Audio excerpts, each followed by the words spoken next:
What is going on, Nuggets Nation, NBA fans? My name is Tom Leuthner. Welcome back to Nuggets Today, presented by Fan Arch. There's some things to talk about here. Obviously, if you can't tell, I'm recording this right after the game happened. I don't think I've ever seen a game get blown by the refs that bad, and I don't want to be that guy, but Jokic goes up for a shot, has a guy wrapping his arms around him, and I know he's holding the ball, but you're not allowed to wrap your arms around somebody. If that's the Nuggets, it's 100% a foul. We play pretty good defense at the end of the game there. They give them a game-winning free throw. I mean, like you can't make it up, right? Like, and I'm not saying that Denver was perfect in this game because they weren't even close to it. They had 8 turnovers in the first half. They're currently 28th ranked in turnovers in the NBA right now. I believe they're 25th in baskets allowed off turnovers when it comes to their turnovers. So they're in a bad spot when it comes to being able to really, I don't want to say compete, because they can compete. We know that. But we've seen them play two top Western Conference teams now, because the Blazers are a top Western Conference team at the moment, and they lose. And then the games that they should obviously win, they dominate, right? Our wins are against teams that aren't top tier. And we're losing against top tier teams. And that makes me nervous. I think that the coaching staff has a lot to figure out. I think our rotations are a little odd right now. The Trailblazers played us an interesting way. Tiago Splitter really had a great game there when it came to coaching. But you can't lose to a team that was missing Wesley, Thibault, Scoot, and Lillard. You can't. You can't lose to a team of their best players not playing. I know Klingen's up there and their best players. Denny's obviously up there as well. But you can't lose to a team like that. There are certain plays that you have to go back to and just make the right play. Right? Like Payne Watson gets the ball in a fast break in the second quarter. Jonas is cutting, doesn't give him the ball, passes a terrible pass to Tim Hardaway Jr., rolls off his foot, goes out of bounds, it's a turnover. That's a costly play. You give Jonas the ball, he scores right there. You're not losing the game right there.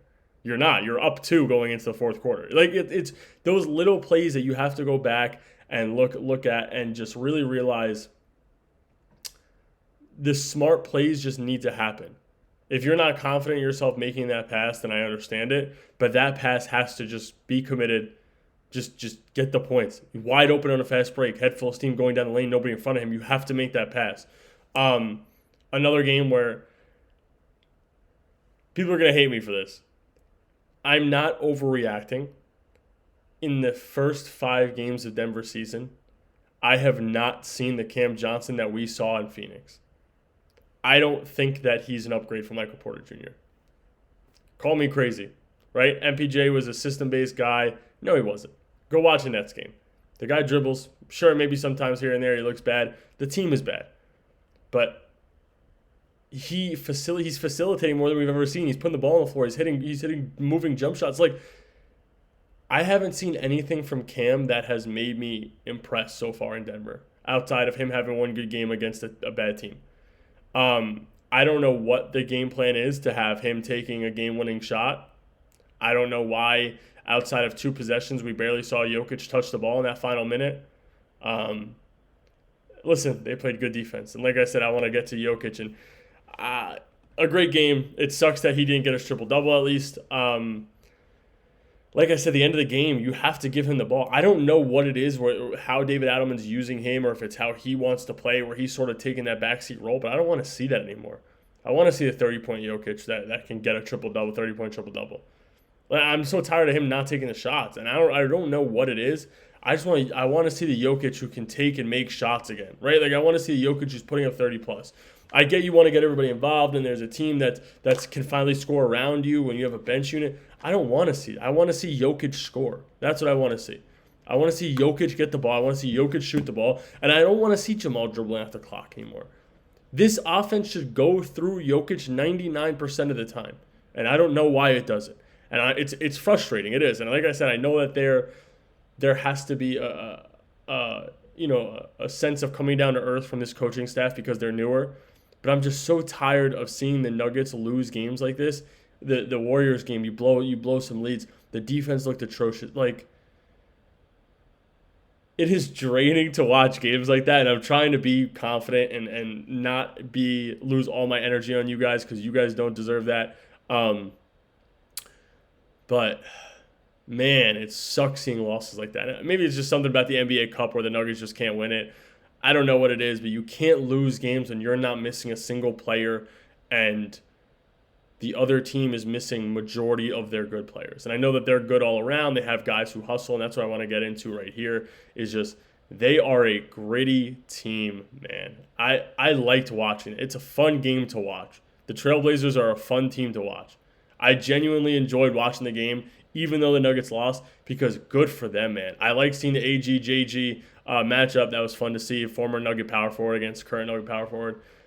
The way that Tiago Splitter ran that rotation, where you're seeing Rob Williams come in, just check in at random times. Drew is great. Like he's a facilitator. That guy, he's a championship winner. He's a guy who makes differences on teams, and we've seen that. Gets traded to Celtics, wins a championship there. Goes to Bucks, wins a championship there. Like, man, they're a fun team to watch, and good for them for. It took 2-3 years of them being absolute garbage to come back and turn this team around into something that can actually compete this year. And listen, I think if they're fully healthy, they're gonna be dangerous. When they get Thibault back, when they get Scoop back, I mean, if Wesley's playing the entire game, they're a dangerous team in the Western Conference because that young heart that we've seen with them in the Thunder, they're going to do something. Their defense is truly just amazing, right? Like they took away so many possessions from the Denver Nuggets, which you're not used to seeing because of how good Jokic usually is offensively, how good, AG is and Jamal is. And we didn't see any of that because of how good they are defensively. Klingen's a monster. He's a big body. Denny's great, man.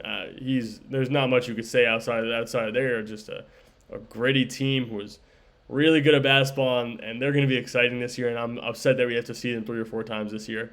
But overall, tough game for Denver. And, man, outside of that, let's get into a topic of around the league. I'll get into more of the game tomorrow. Right now, it's at the time I'm recording this, 1 o'clock in the morning Eastern time, so I had to stay up and watch the Nuggets blow that game. But around the league, Kawhi just hit a game winner for the Clippers. Literally at the time of this recording, Kawhi hits the game winner.